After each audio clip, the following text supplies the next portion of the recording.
also, when I look back at all the music videos he's directed some very cool music videos. Yeah. Well, the music in this movie, I thought, was used very well too. Agree.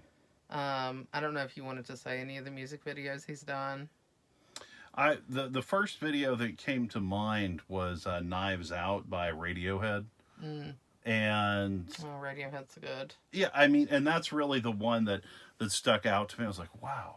Well, I can see how his style would really mesh well with Radiohead. Yeah. I mean, the music in this movie itself is also really cool. Mm-hmm. Like, the end song is great, but just, like, some of the score is great. And one thing that they had in the movie that they took out, according to the trivia, was that Clementine and Joel kind of bonded over Rain Dogs. I saw the Rain Dogs CD very quickly when he brought in all the objects that he wanted to delete. Yeah. And I was like, wait, wasn't that the Rain Dogs CD? And there was a whole deal where, like, the two of them really loved that album, which I thought was amazing because that's one of John's favorites. Yeah, such a good one. Love to, like, he always listens to the record if we have rain in LA, which is so rare. But whenever it happens, John breaks out the record and listens to it. And so that's just another, like, personal connection that you kind of have with this movie. Well, and Tom Waits, I mean, to go off a little bit, Tom Waits has so much expression in his voice. And sometimes, I mean, I've run into people in my life who are like, oh, he doesn't have a traditional, pretty singing voice. And that's not really true, because when he started out, he had a very strong singer-songwriter voice. Yeah. You know, in his first album, Closing Time.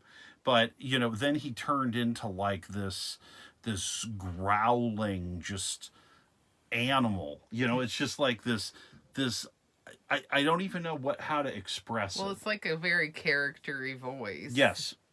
And he looks like he sounds too. I mean, I heard some story about him showing up at, like, you know, Capitol Records or something, dressed up like, you know, a hobo, and people thought he was one, but it was just like, oh no, I'm actually here to, like, you know, have a meeting. That's awesome. That was hilarious. But he's pretty fantastic, and that album is so evocative, I think, and just having that be kind of like Clementine and Joel's record that they love is pretty cool. Like, it tells you a lot about them. Like, I love that's like, you know, I know they cut it out, but that's just interesting to me.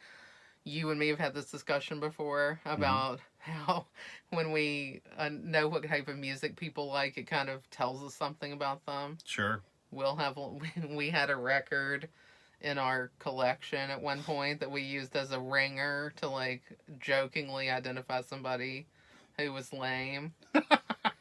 And we can't say what that is. No, I'm not going to say what it was, because I don't think we still have it, but, you know, keeping it a mystery. Yeah, right. But one of my friends actually came over and was like, oh, I love this record.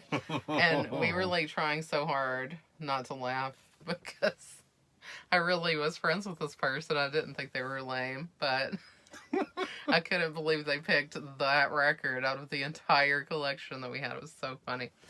Yeah, but, you know, music does tell you a lot about the people, and I did think it was funny with that Clash thing with the character Stan, which is Mark Ruffalo, because I feel like he was the kind of person who would say that they like the Clash, because they're, like, kind of trying to be cool. Yeah. And, you know, maybe he did like them, but he mostly liked them for what it represented, you know, when he was trying to talk up this girl, the Mary character. Kirsten Dunst, right? Yeah. Yeah, I mean, that was...